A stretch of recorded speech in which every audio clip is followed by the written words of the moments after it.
subsequent studies in ischemic cardiomyopathies and other cardiomyopathies, it failed to show sustained benefits. It just became a short-term benefit, and it was abandoned with a classic procedure with first attempts at the restoration of the ventricle.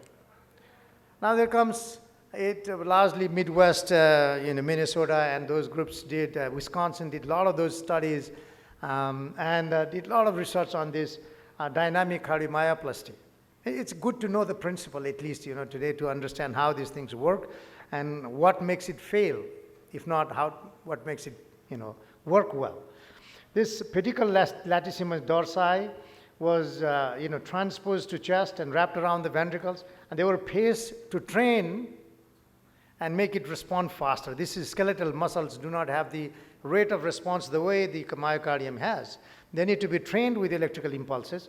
And once you train him for some time and make it synchronized with the electrical activity of the heart, it's possible to wrap around and sense the atrial and the ventricular electrical activity and put a pacemaker in such a way that that paces the latissimus dorsi muscle now, which is wrapped around the myocardium in such a fashion.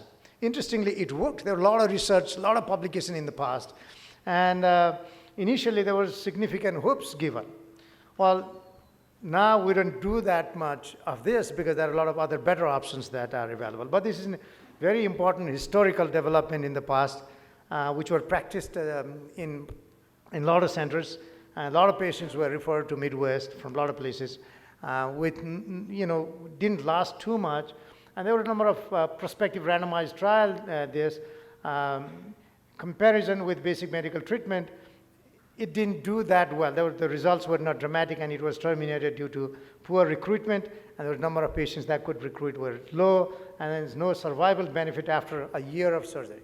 So again, it didn't really gain that much of popularity because we were so distressed.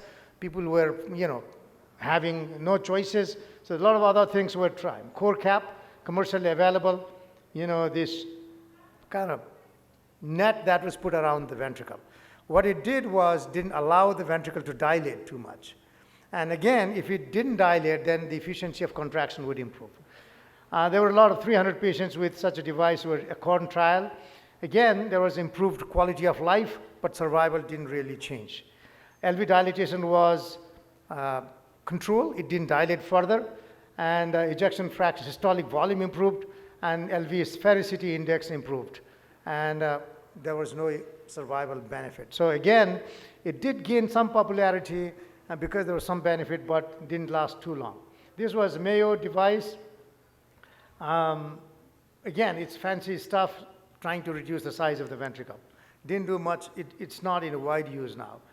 Because the transplantation does not have a huge future because there's a limited number of donors, you have to do something to help the patients to survive longer. Well, I think this topic was, brought up well in the previous presentation.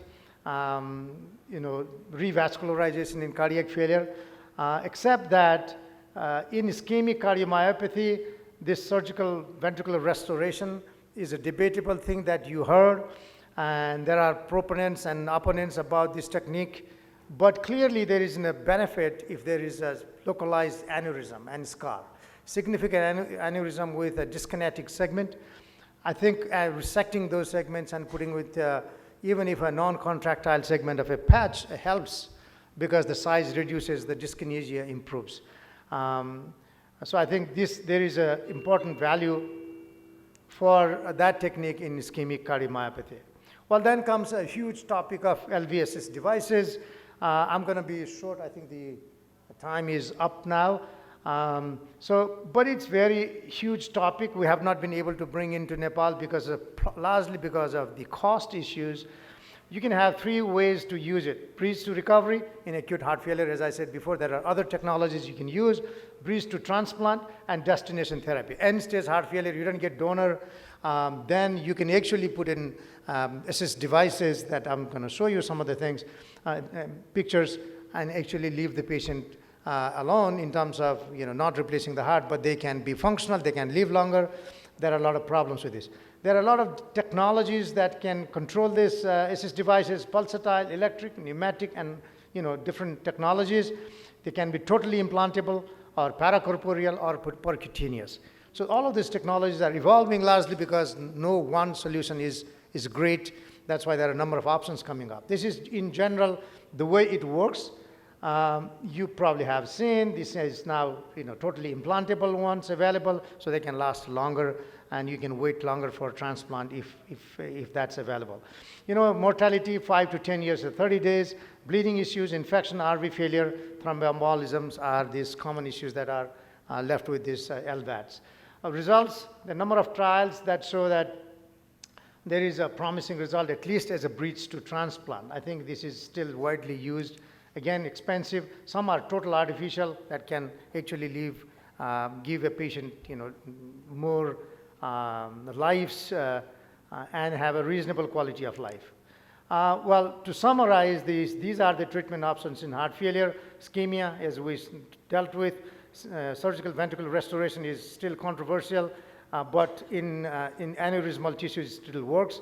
LV assist devices, and I'm going to touch about this repair of mitral valve in LV failure is a very important topic.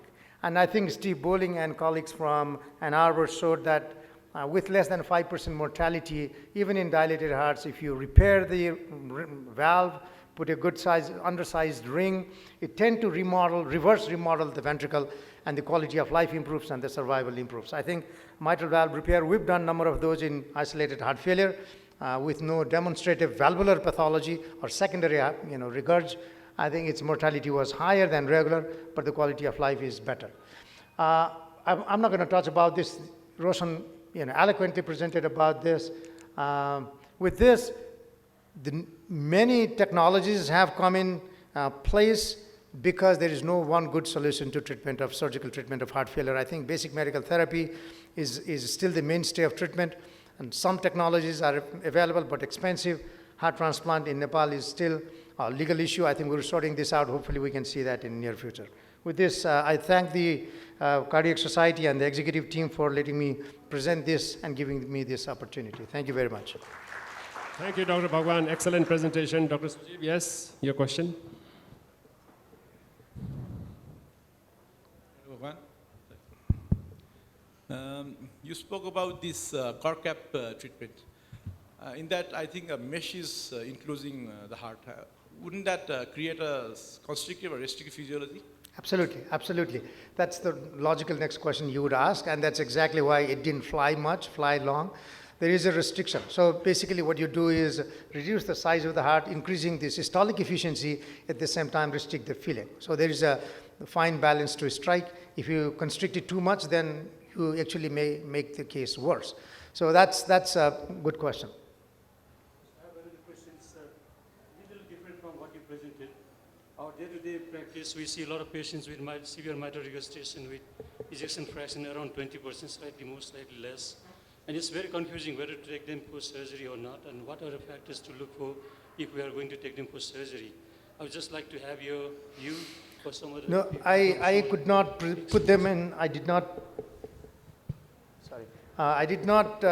elaborate that in the slides, but briefly mention that Ann Arbor Group and some others have well demonstrated that isolated valve repair in dilated cardiomyopathies, so-called functional MRs, secondary MRs, largely because of the dilatation of the chamber, leading to non-coaptation of the mitral valve, seem to help. As I said before, we tried at Gangalal and Manmohan. Our outcomes were worse than what they have shown, but those who survive have a better quality of life. Now, regarding the indication, how do you select them? I guess despite optimization of the medical therapy, you have pure functional MR.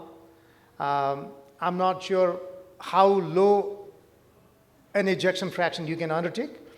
Yeah, that's a very important question. Too low not to operate. I mean, the data from Steve, the number of publications I didn't quote here, but they say that more than 20% ejection fraction they've been operating, Steve Bowling does. And in 20%, 25% ejection fraction, they have 300 some patients enrolled. He showed less than 5% mortality with reasonable reverse modeling data. So it's a kind of tricky thing I would not encourage, because in MR, the EF actually is lower than what has been recorded. Once you fix it, the EF reduces.